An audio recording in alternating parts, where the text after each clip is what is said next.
ሆይ በአደባባይ ተተክለሃል። ተክልዬ መልካም ፍሬ አፍርተሃል። ተክለ ሃይማኖት፣ ተክለ አብ፣ ተክለ ወልድ፣ ተክለ መንፈስ ቅዱስ አባታችን አማልደን አስታርቀን ከፈጣሪ ጋር ከአምላካችን። በሶስት ቀን ሥላሴን ያመሰገንክ ከጭጫ ድንጋይ ውሃን ያፈለቅ አባታችን ተክለ ሃይማኖት አማልደን በኃጢአት እንዳንወድቅ። ኢትዮጵያዊ ጻድቅ ማነው ብዬ ጠየቁ።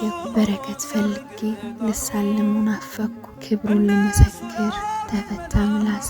ከደጁ ደርሼ ፍቅሩን በመቅመሴ። ኢትዮጵያውያን ኦርቶዶክሳውያን ዘማሪዎች ኢትዮጵያዊውን ጻድቅ አቡነ ተክለ ሃይማኖትን ለማመስገን ሲተጉ፣ እኛም በእልልታና በጭብጨባ ለማመስገን ስንጥር የሚታየው ትዕይንት እጅጉን ያስደስታል።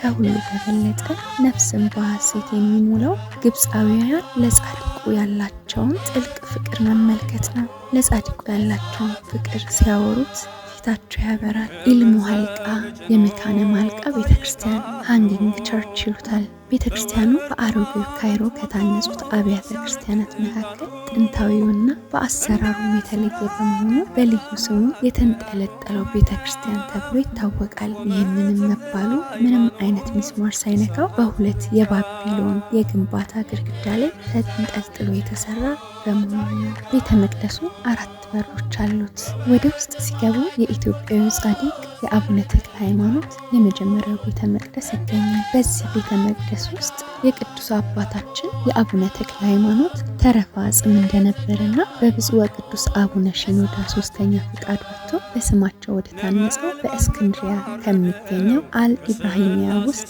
ከታነጸው ቤተ መቅደስ እንዲያርፍ ሆኗል። ውድ ቤተሰቦቻችን ከነሐሴ 19 እስከ ጳጉሜ 1 በግብፅ ሀገር በተዘጋጀው መንፈሳዊ ጉዞ ላይ ተሳታፊ ከሆኑ በዚሁ በጻድቁ አባታችን በአቡነ ተክለ ሃይማኖት ቤተ መቅደስ ከበረከታቸው ተሳታፊ ሆኖ ለነፍሰው እረፍትን አጎናጽፎ ይመለሳሉ። በምዝገባ ላይ ነው።